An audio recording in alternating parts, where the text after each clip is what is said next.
I've grown up with textiles around me. My grandmother wove rugs. When she passed away, my parents took the rug loom and together they wove rugs. But I lived out at Holden for a year. Holden Village is out in the Cascade Mountains of Washington State. And there was a chalet out there that was filled with looms, and they were already warped, and all you had to do was sit down and weave. During that winter, I actually built myself a small table loom. And when I came home after the year, I had this loom, but I had no idea how to put the stuff on it. I took a week and I went to Mineral Point, Wisconsin. At that time, there was a gentleman there who owned a place called The Looms. And so I spent a week learning how to put the yarn, the warp, onto that loom. So I spent half the week learning that and the other half weaving. And I came home and said, I have to have a loom. And so it's just been from there. I've been taking classes and weaving and spinning and felting and all this stuff.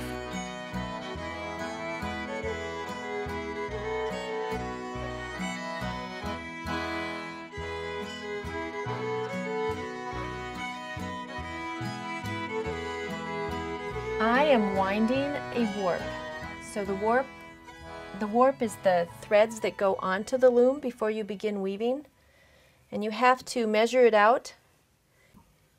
And you want to be sure you don't pull too tight. This has to have a little spring in it.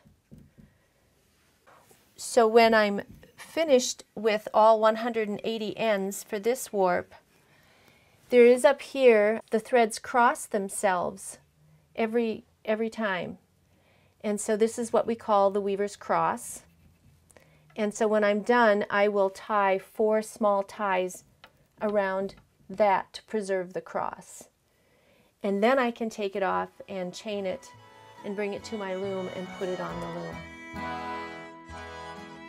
I have one large loom. It's 46 inches wide and it has 8 harnesses. Those are the things that go up and down. So you could do multiple patterns on it. And then I have this smaller loom here, which is also 8 harnesses, but it's only 25 inches wide. So it takes up some less room. It's more portable if I need to use it for demonstrations. And I like to weave scarves on here because there's less waste.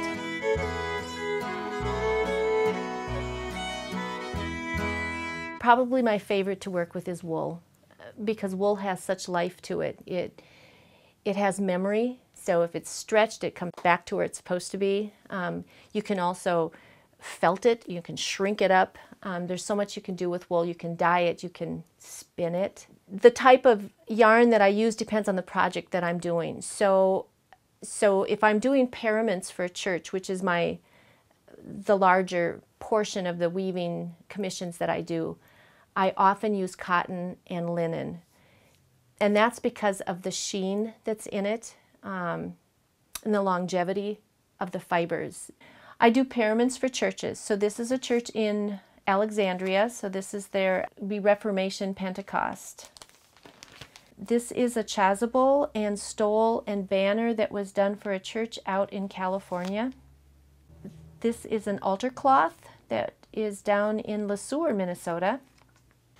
And this is the same church. This is their green paraments, or kind of all year round paraments. These are hand painted.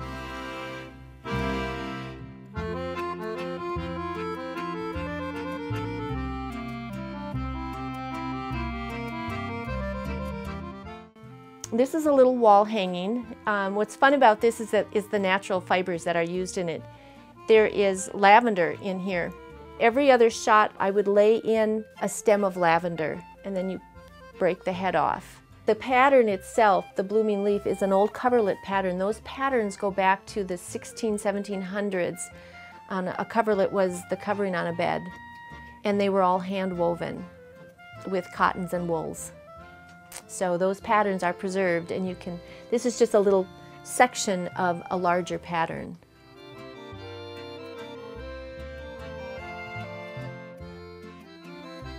I also like to felt, and true felting is taking the fleece itself and you lay it out in layers, and then you wet felt it with water and soap. It's a wool canvas, and once I have that sheet of wool, then I take bits and pieces of colored wool and a special needle, and I poke that colored wool into the fabric, and I paint a picture with wool.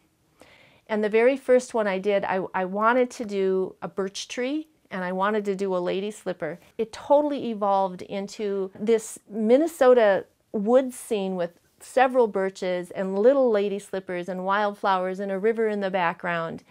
I did receive a blue ribbon for that one at a Minnesota Federation of Hand Weavers and Fiber Artists gathering a few years back, which meant a lot because it was my peers that were judging that piece.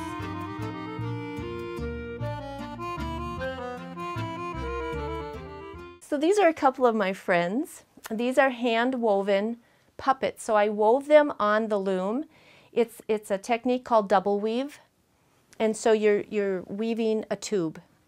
And so this lady here, she was woven with her arms up in the air and her chin up. And then after it comes off the loom, I hand stitched the mouth together and any openings that would be. But it is a tube, so there's no seams. And so you have yourself a puppet. You attach the sticks so that you can manipulate the arms. Hello. Fleece. So this is Fleece. This was the first puppet I ever did. This was Fleece. So Fleece is mine. I can't part with Fleece.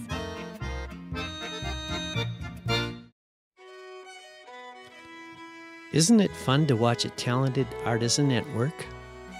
Thanks, Leila Preston, for letting us visit your studio.